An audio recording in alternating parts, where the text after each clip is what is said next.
ये बात सुनने में अच्छा नहीं लगता किसी को। बोले अपशकुन की बात है, मरने की बात अपशकुन है। नहीं, यहीं से शुभ शकुन प्रारंभ होता है जब इसे कोई साधक स्वीकार कर लेता है। श्रीपाद कह रहे अद्योशो वा यास्यतीद कुदेहम सर्वे भोगायांति तत्र स्थितेपि तस्मात् सौख्याभास उच्चर विभाति नित्यानंदे नंद वृंदावनांत। हे सख्य मित्र, मेरी बात मान लो, आज नहीं तो कल मरोगे।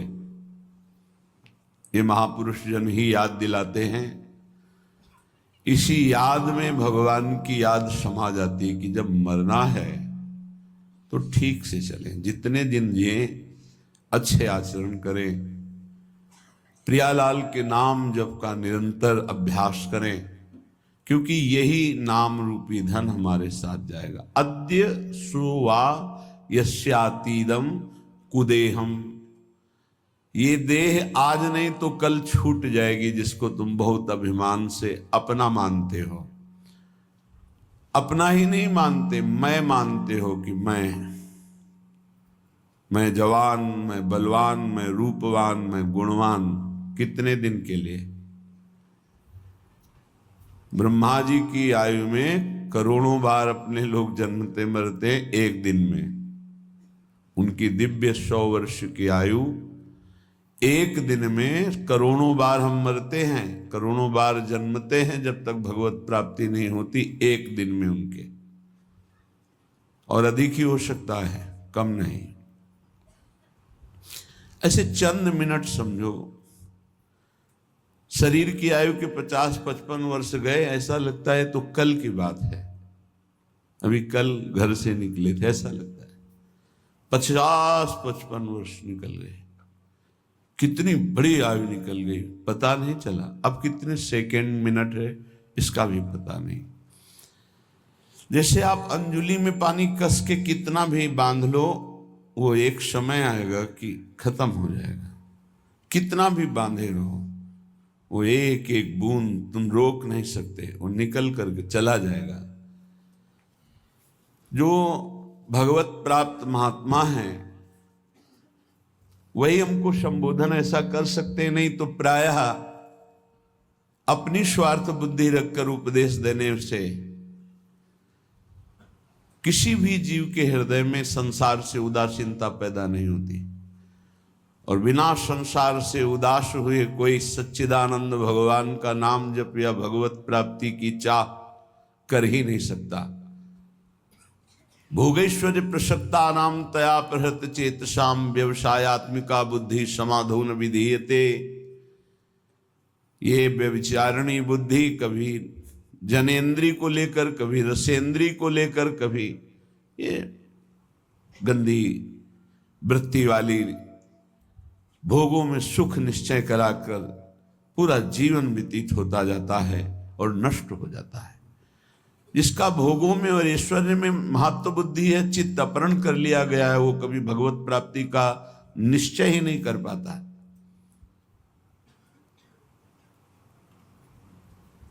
इस मार्ग में उपासक को पहले स्वीकार करना होगा कि मुझे मरना है, आज नहीं तो कल। कौन स्वीकार करता? जानते सब हैं। गांव में जब किसी का शव ले जाते हैं तो घाट में बैठकर उसके परिवार वालों को समझाते हैं, रो मत भाई, सबको जाना है, आज ये गया कल और जाएंगे, सबको मरना है, रो मत। रोना ठीक नहीं। कितना बढ़िया ज्ञान उसको। फिर वही, क्या वो सोच पाता है कि मेरे को भी जाना है? तो जो रास्ते में बोलते चले आए कि राम नाम सत्य है, गोविंद नाम सत्य है, गोपाल नाम सत्य है, तो हम उस सत्य को निरंतर रटे, पर नहीं, वो केवल एक व्यवहार मात्र होता है। संत जन कह रहे हैं, भाई रे तेरी अवधि बीती जाए, हर समय स्वस्थ नहीं रहोगे। अभी एक रास्ते में दर्शन हुआ, उनको लीवर में कैंसर है, खड़े नहीं हो पाए, लोग पकड़े हुए थे, अश्रु, विषाद, घोर दुख। अब क्या होगा? अब लग चुकी हो और वहां नाम कीर्तन करके अगर किसी संत महात्मा की दृष्टि पहुंच जाए तो उस जीव का कल्याण हो जाएगा। जिसकी चिता, अगर कहीं महात्मा बैठकर भजन किया है और वहां कोई थोड़ी देर भी बैठ गया है, उसके निष्पाप की स्थिति आ जाएगी, पाप नष्ट हो जाएंगे। बड़ा महिमा प्रताप है। तुम गर्व में भूल रहे हो कि तुम्हारा शरीर स्वस्थ है, तुम जो चाहो भोग सकते हो, जो चाहो कर सकते हो। भूलो मत, तुम्हारी प्रतिपल आयु कम हो रही है। भाई रे तेरी अवधि बीती जाए, अंजुलि जल घटत जैसे, तारे ज्यों पर भात, श्वास पूंजी गांठ तेरी, सो घटत दिन रात। भाई रे तेरी अवधि बीती जात। ए भाई मेरी बात मान लो, तुम्हारी आयु जा रही है। अंजलि में जैसे जल कितना भी पकड़ो खत्म ही हो जाएगा।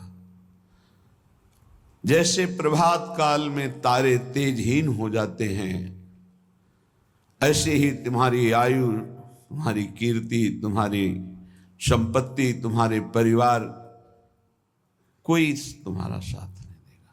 सब छूटेगा, सब एक साथ, एक झटके में सब खत्म हो जाए। तुम केवल अकेले जो पाप पुण्य किए बस वो तुम्हारे साथ। ये दोनों पाप पुण्य बांधने वाले हैं।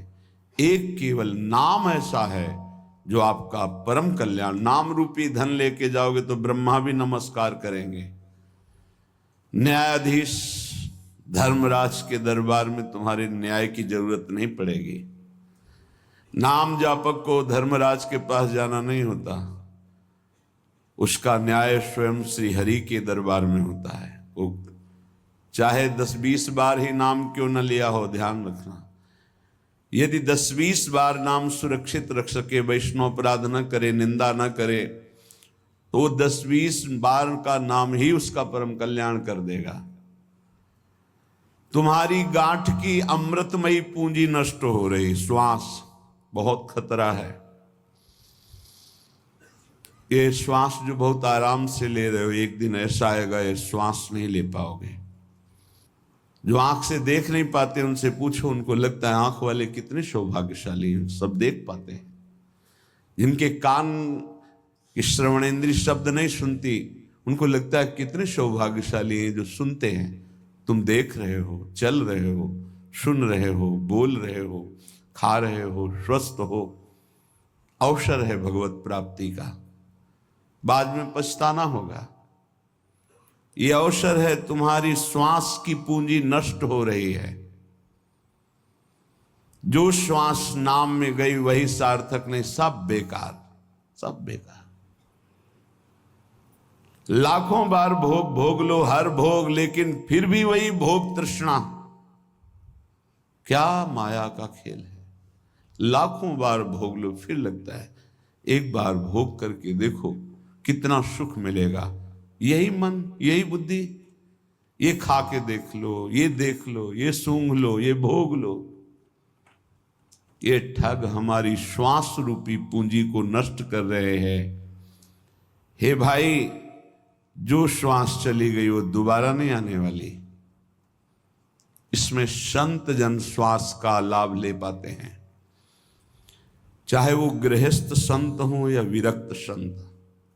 संत कहते हैं जो एकमात्र श्री भगवान को अपना मानकर निरंतर चित्तवृत्ति को प्रभु में लगाते हैं, सद आचरण करते, उन्हें संत कहते हैं।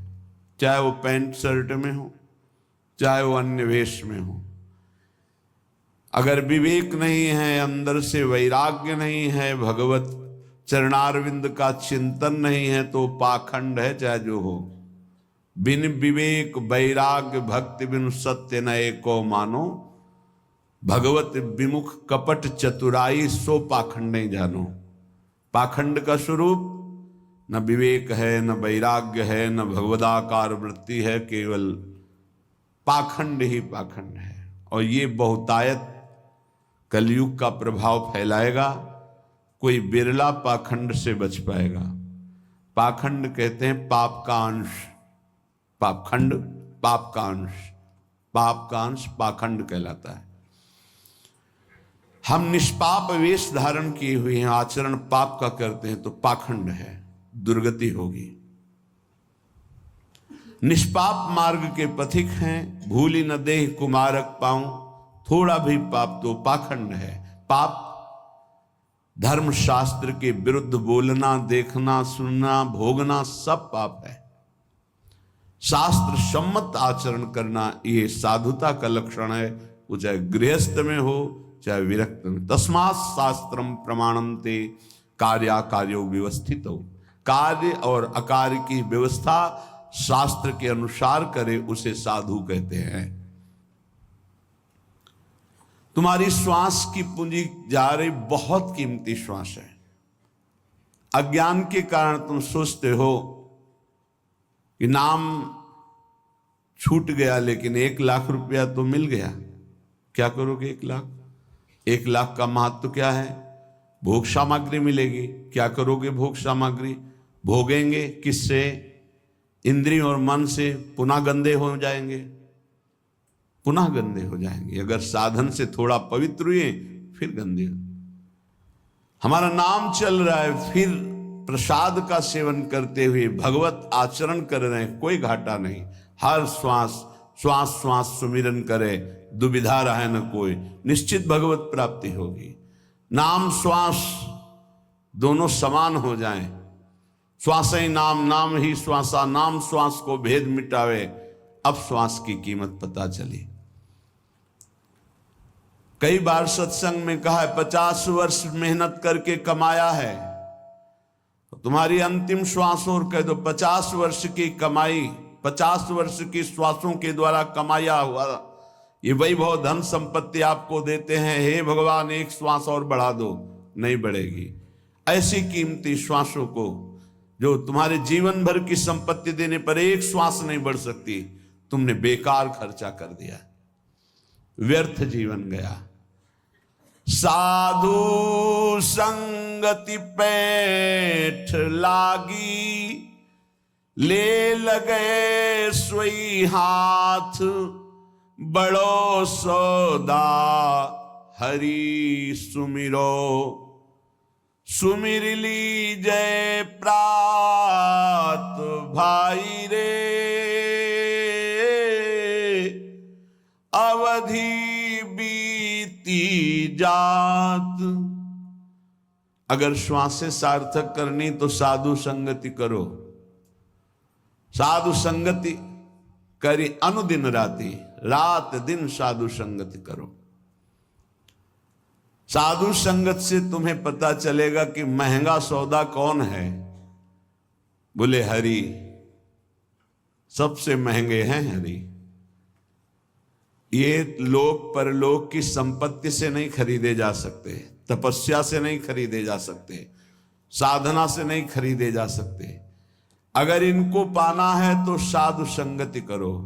और साधु संगत से जो हरि नाम मिला, राधा नाम मिला, बोले सुमिर लीजिए, बस इसी को सुमिरो। कम से कम गृहस्थी में हो तो सायं प्रातः 2 समय तो एकांत का सेवन कर लो। प्रातःकालीन वेला पर उठो। अगर आपको शौच आदि नहीं लगी तो अपने आसन पर बैठकर नाम जप करो। मंत्र जप का अधिकार गृहस्थी के आसनों पर बैठकर नहीं है। वो पहले स्नान आदि करके पवित्र आसनों में बैठे, शयन वाले आश्रम में नहीं। विरक्त जगते ही मंत्र जप करता है। क्योंकि उसका शरीर पवित्र, उसका आसन पवित्र, उसके विचार पवित्र। कम से कम 2 टाइम तो भजन का बना लो। प्रातःकालीन वेला में 2 घंटे एकांत भजन, 3 से 5, फिर और सब कार्य। जब रात्रि में सोने जा रहे हो तब प्रपंच नहीं, नाम जप करते हो, मानो मृत्यु की शैया पे जा रहे हैं, पता नहीं जगे कि ना जगे। ये साधु संगति से ही तुम्हारी ऐसी वृत्ति बनेगी, अन्यथा नहीं। काम क्रोध दलाल हैं, मत बनिज कर इन साथ, लोभ मोह विशेष ठगिया, लगे हैं तेरी घात। भाई रे तेरी अवधि बीती जात। साधु संगत से तुमने नाम सुमिरन शुरू किया, नाम रूपी धन कमाना शुरू किया, तो ये दलाल लग जाएंगे। यही आकर्षण, परस्पर प्रतिकूल शरीरों के भोगने का आकर्षण बड़े बड़े ऊंचाई से गिरा देता है। सत्संग में पर्दा नहीं होता, पर्दा रहित होता है।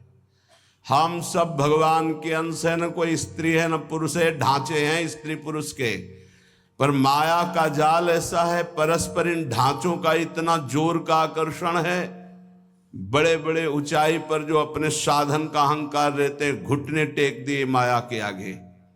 अगर बचा कोई तो दैन्य और भगवत आश्रित उनकी रखवारी भगवान कर लेते हैं, गिरते गिरते बचा लेते हैं, गिरे हुए को उठाकर ऊंचा उठा देते हैं। एक काम क्रोध ऐसे दलाल शब्द का मतलब बहुत मीठा बोलकर अपना बनाकर फिर गांठ का धन ले लेना।